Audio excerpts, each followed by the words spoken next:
for coming by Snezhana's Life. My name is Snezhana.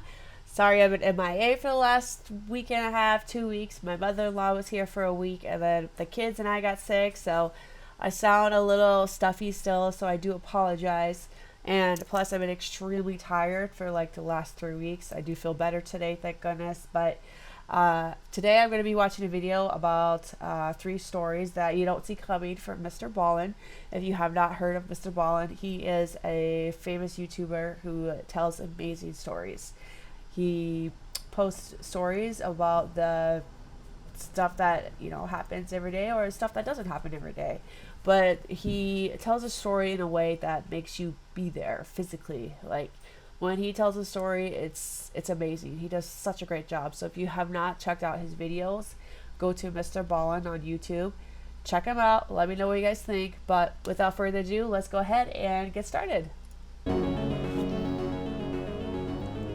On October 20th, 1986, Captain Alexander Kluyev was piloting a passenger plane that was about to descend down into a Russian airport for a layover. On board this plane were 94 occupants, including passengers and crew. And as the captain began going over in his mind the different steps he would need to follow to land this plane, he practically sighed with boredom. He had always thought life as a pilot would be exciting and interesting, but all he ever did were these short commercial flights around Russia, and they lacked any sort of thrill. In fact, the captain had flown this particular route so many times, he could practically do it in his sleep. And so as the captain was about to begin yet another boring descent to end yet another boring flight, he was suddenly struck with a very unexpected idea. And as he thought about it, he stopped what he was doing, and he just turned to his co-pilot, whose name was Gennady Zernov, and he said, "Hey, Gennady, can I ask you something?" At the same time that Captain Alexander and Gennady were having this conversation up in the cockpit, down on the ground inside of that Russian airport where the captain was supposed to land, an air traffic controller noticed on their radar that Captain Alexander's plane was coming in way too fast and at too steep of an angle to attempt a landing. And so the controller radioed up to the captain and said, "Hey, you're going too fast. Adjust your speed, adjust your angle. Otherwise, you're going to need to abort this landing." But the captain did not radio anything back to the controller. Instead, the plane continued its descent at the same angle and the same speed, and to the controller's horror, they looked out the window and literally saw the plane was lowering its landing gear. Like, clearly they are going to attempt to land, even though this looks so dangerous. And so the controller, in a bit of a panic, radios again up to the captain and says, "Hey, you're still coming in too fast, too steep of an angle, abort the landing." But again, the captain did not respond. What Captain Alexander had said to Gennady when he said, "Hey, can I ask you something?" was, "Hey, do you want to make a bet that I can land this plane blind?" And Gennady, who was also very bored, thought, "You know what? That's a great idea. Let's do it." And so the 2 pilots lowered all the shades inside of the cockpit, blocking all of the windows, so Captain Alexander literally can't see anything except for his instruments. And then Captain Alexander attempted to land the plane. And when the air traffic controller began calling up to Captain Alexander saying, "You're going too fast, your angle's wrong," Captain Alexander was sure he could pull it off, and so he totally ignored the controller and went for the runway. And when he hit the runway, he was going too fast at too steep of an angle, and so it broke off the landing gear. The plane skidded all the way down the runway and then flipped over and caught on fire. Out of the 94 people who were on board that plane, 70 would perish, including the co-pilot Gennady Zernov. As for Captain Alexander, who orchestrated this whole tragedy, well, he actually survived, and he was sentenced to 15 years in prison. All because he was bored, you guys.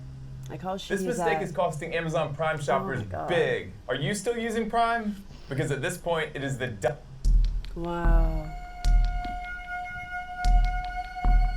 On August 23rd, 2013, inside of a little home in a Russian suburb, 8-year-old Maria Chelyasheva was hard at work at her kitchen table drawing a picture of a horse. Maria's parents had recently brought her to a farm where she was able to do some pony riding, and ever since then, she had become obsessed with horses and ponies. And so as Maria was hard at work on her drawing, her father, 42-year-old Mikhail, was right nearby at the kitchen stove dicing up onions, and as he did, his eyes were kind of watering from cutting the onions, and so he was making a show of turning around and looking at his daughter, pretending to cry, and Maria thought it was very funny. And then at some point, as Mikhail was doing this, he realized he was missing a key ingredient for the dinner he was preparing. So he kind of threw up his hands in exasperation, and then he yelled out into the house to his wife, hey, do we have any potatoes? And from somewhere in the back of the house, Maria's mother called back, yes, we do, they're down in the cellar, but they're pretty old. And so Mikhail finished chopping his onions, he threw them into a hot pan, and then he walked out of the kitchen, poking Maria playfully as he walked by, and she kind of laughed at him. And then Maria watched as her father walked through the living room, past Maria's grandmother and brother, and he walked over to this door that was right at the beginning of this hallway, and that door led down into the cellar. And so Maria, she stopped for a moment and just watched as her dad opened the cellar door, began walking down the steps, and he shut the door behind him. And then Maria just went back to coloring in her horse. But after a few minutes, Maria started to smell something really bad, and she looked up and she saw the onions that were on the burner were starting to burn, and smoke was going up into the ceiling, and then suddenly the smoke alarm went off, and as this commotion is happening, Maria's grandmother runs into the kitchen and begins fanning the smoke. She turns off the burner and moves the onions, and then Maria's mother comes running into the kitchen, and she's seeing what's happening, and she's looking around. She doesn't see her husband, and so very frustratedly, she yells out, Mikhail, you burned the onions. Come in and deal with this. But Mikhail was not on the first floor. He was still down in the cellar. And so Maria's mother knew that, and she was kind of annoyed that he was taking so long down there. And so after muttering something under her breath, she stormed out of the kitchen, walked over to the cellar door, opened it up, went downstairs, shutting the door behind her. Meanwhile, back in the kitchen, Maria's grandmother was now going through the burned onions, looking for any that were salvageable, and Maria had gone back to her horse drawing. But after about 5 minutes, it dawned on Maria that her parents had still not come out of the cellar yet, and it just felt like too much time had passed. They should be up by now. And so Maria stopped working on her picture and just stared down the hall at the cellar door. And at the same time, Maria's grandmother had stopped with the onions, and she too had come over and was watching from right next to Maria down the hall at the cellar door. Both of them just expecting the parents to emerge any second. But as the seconds ticked by, nobody emerged from the cellar, and so finally, Maria's grandmother said, okay, I'm gonna go see what's going on. And so Maria watched as her grandmother walked through the living room, past Maria's brother, who was playing a video game, and then Maria's grandmother, right in front of the closed cellar door, just yelled out, hey, are you guys okay down there? But there was no response from the cellar. And so at this, Maria's grandmother turned around and told Maria's brother to turn off his video game because it was so noisy, maybe they were calling from the cellar and they couldn't hear them. And so the brother, who was just totally frustrated by this whole situation, he paused his game, and then Maria's grandmother called out again, hey, are you guys okay down there? And this time, when there was still silence, Maria's brother, he just stood up and said, okay, why don't we just go downstairs and make sure they're okay? Why aren't we doing that? And so without waiting for a response from his grandmother, Maria's brother just walked right over to the cellar door. He opened it up and he looked down and he goes, look, they're right there. And then the brother began walking down the steps, yelling to his parents, hey, come on, when's dinner? What's going on? And as he did, he shut the door behind him. And so after this, Maria's grandmother walked back into the kitchen and sat with Maria as the two of them stared at the cellar door, expecting their family to return any second now, but they didn't. And so at this point, both Maria and her grandmother were really starting to panic. They could tell something was wrong. And so Maria's grandmother grabbed her phone and called a neighbor and just said, hey, can you come over? I think something's wrong. I don't know what it is. And then after Maria's grandmother hung up the phone, instead of waiting for the neighbor to come over, Maria's grandmother just got up and walked right over to the cellar door, then opened the door and began walking down the stairs. But this time, the grandmother left the door open. And so Maria was able to listen from her seat in the kitchen to the sound of her grandmother's footsteps making their way down the stairs. And then at some point, Maria heard what sounded like a distinct thud and then silence. Now, at this point, Maria is terrified. The neighbor has not come over yet. And so without knowing what else to do, she just got up and walked over to the open cellar door and just stared down into the darkness down below. She couldn't see anything, but she was too scared to even call out to her family. And then finally, she just began descending the stairs herself. 10 minutes later, the neighbor who Maria's grandmother had called finally arrived over at their house. He knocked on the front door, but there was no answer, and so he tried the doorknob, found it unlocked, so he opened it up and he stepped inside.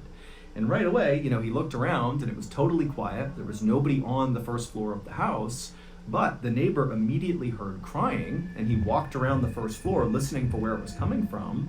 And he realized when he got to the top of the open door leading down into the cellar that the crying was coming from down there. And so without a thought, the neighbor just ran down the stairs, and he couldn't believe what he found. He found Maria, the 8-year-old, just crying on the ground, and all around her was her entire family just laying on the ground.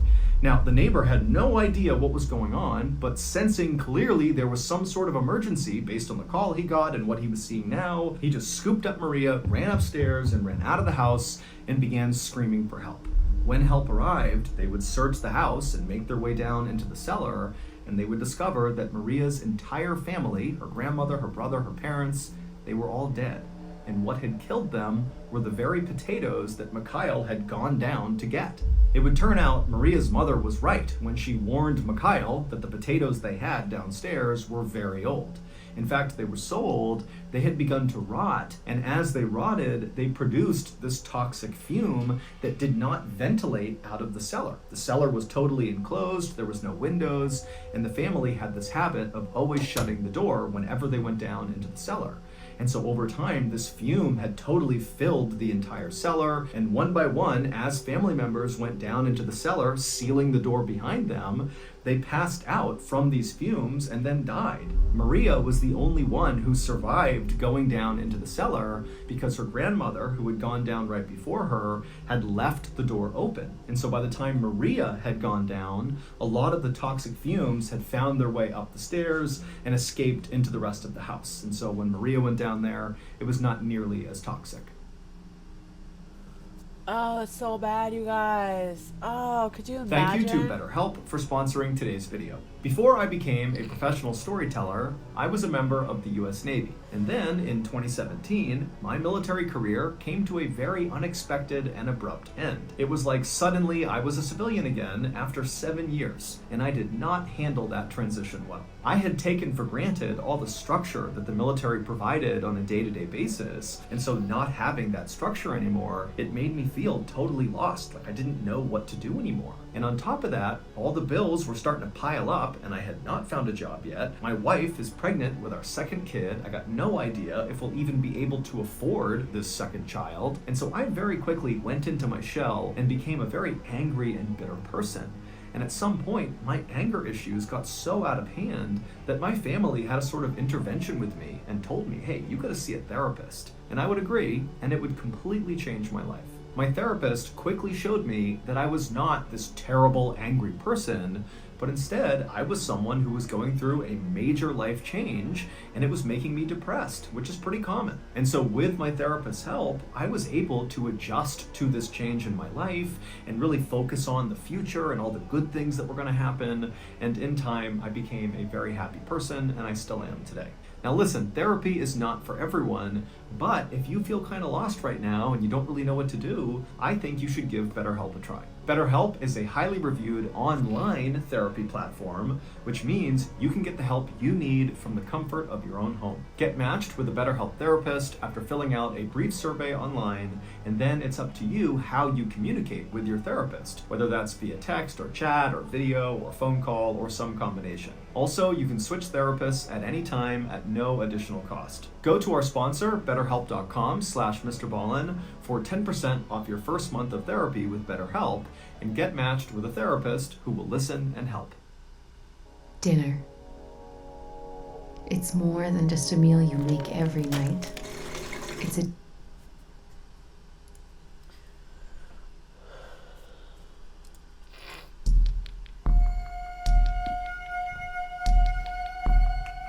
On December 7th, 1993, a pregnant woman named Diane Schaap sat inside of a hospital room in the city of Fulda, Germany, staring anxiously at the nurse who was doing her blood pressure. When the nurse was done, she would tell Diane that her blood pressure was still too high. And so Diane, she sighed, and she was pretty upset by this, but at the same time, she wasn't all that shocked. After all, Diane had come to the hospital because she thought something was wrong with her. Diane was an American who lived on the nearby Sickles Army Airfield Base, along with her husband, Sergeant Stephen Schaap.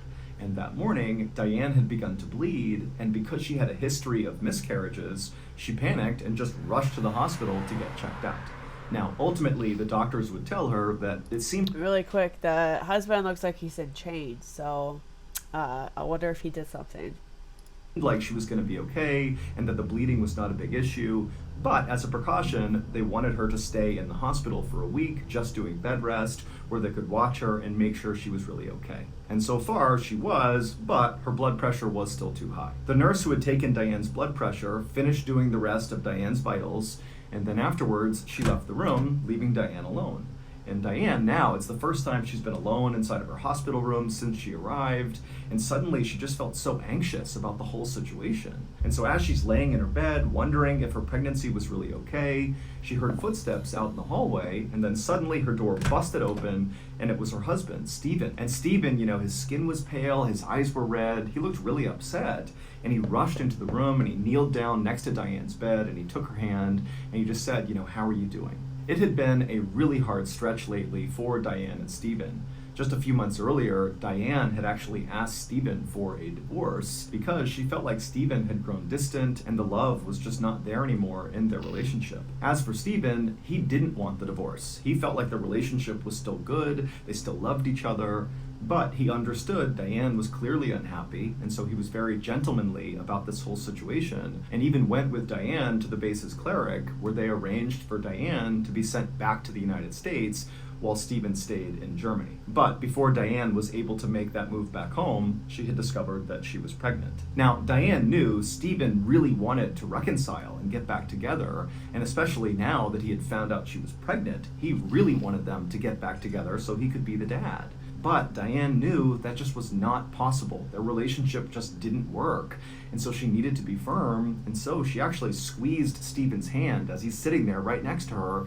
And she just said to him, even though he hadn't brought it up, she said, we can't get back together, even though I'm pregnant. It can't happen. But Stephen just kind of shook his head at her like he was not here for that reason. And he said, look, I just want to be your friend. Let me go back to your house. I'll gather up your things and bring them here to make your stay a little bit more comfortable. And so Diane, who wanted to tell Stephen, no, don't do that, I'm fine, she could just tell that he really wanted to help her. And so, kind of against her better judgment, Diane said, okay, Stephen, if you want to go back and get my stuff, I would really appreciate it.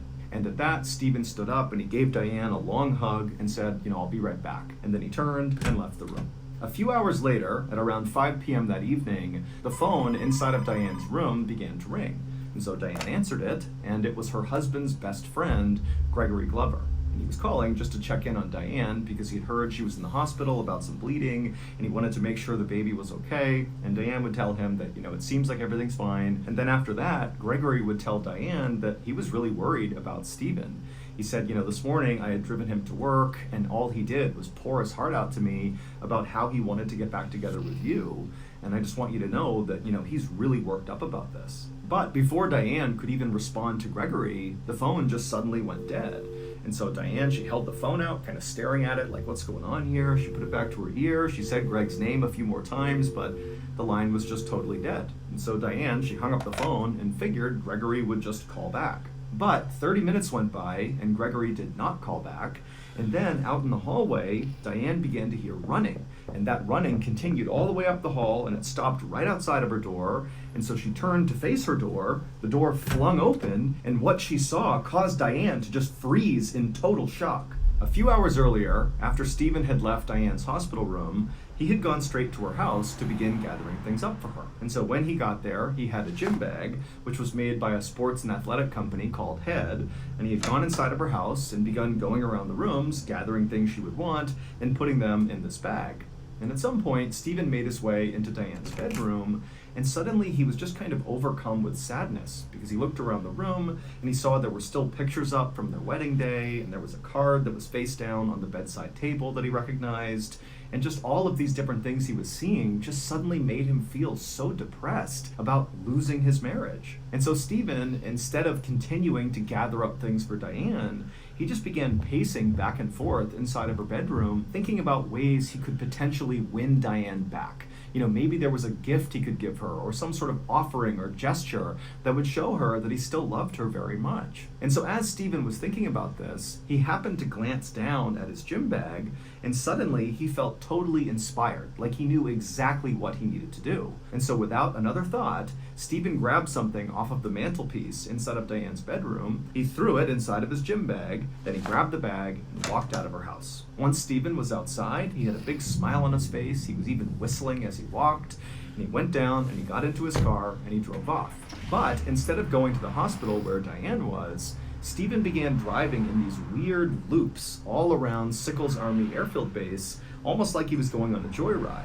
But as he was driving, Stephen was constantly scanning left and right, like he was looking for something. And then at some point, as he did one of his many loops, Stephen passed by the mess hall, the cafeteria, and he saw all the soldiers going in and out of this mess hall, and he thought, oh, that's where it will be. The thing I need is inside of there. And so Stephen, he parked his car, he got out, and he rushed inside of the mess hall.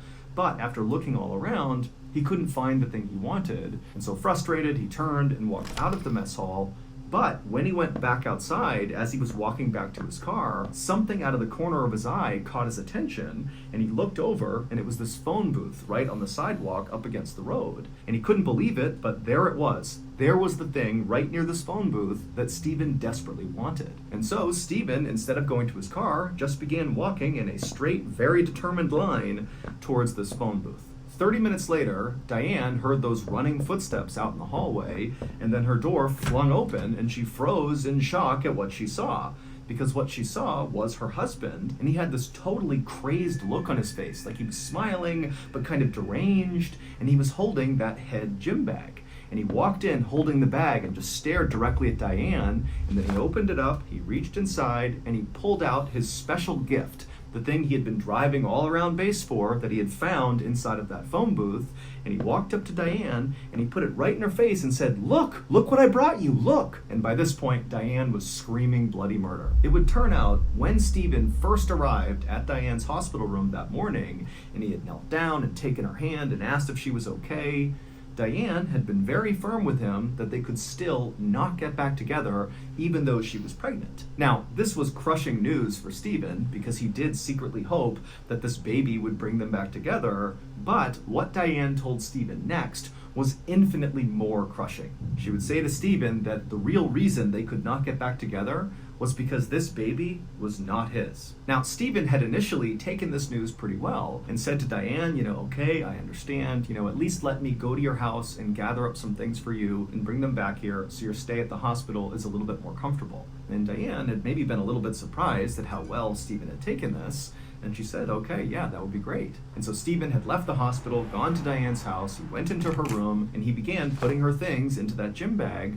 when suddenly he stopped because he noticed those pictures on the mantelpiece of their wedding day, and it was just kind of crushing to realize that his marriage really was over. And then, before he went back to packing, he happened to glance over at the bedside table, and he noticed a card face down on that table. Now, at first, Stephen actually didn't really react to this card because he knew who had given it to Diane. It was just a friend of hers, and the card was kind of meaningless. It was just a card to celebrate their friendship. But then, Stephen's suddenly thinking to himself, wait a minute, this person, this friend of Diane's, gives her cards all the time.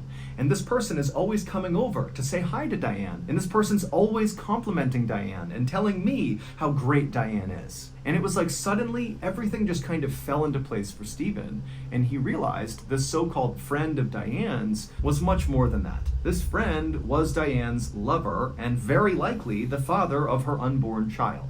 And who was this friend of Diane's? Well, none other than Stephen's very best friend, Gregory Glover. The same Gregory Glover that Stephen just that morning had poured his heart out to on the ride to work, telling Gregory how much he missed his wife and how much he wanted to reconcile. And Gregory's advice to Stephen had been, well, I know you're hurting, but you really need to let this go. You need to let the divorce happen and just move on with your life.